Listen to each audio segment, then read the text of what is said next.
In a chemical formula, each symbol stands for an atom of an element. Since molecular substances are composed of two or more atoms that are chemically bonded, the formula for a molecular substance consists of the symbols for the individual atoms that are found within that molecule. For example, the chemical formula for a molecule of water is H2O. Now notice the use of the subscript to show that the molecule has two hydrogens for every one oxygen. Also note that it's unnecessary to use a subscript when you only have one of an atom.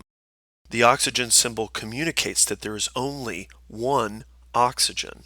The molecular mass of H2O is the sum of the two hydrogens plus the one oxygen, and it's expressed in atomic mass units.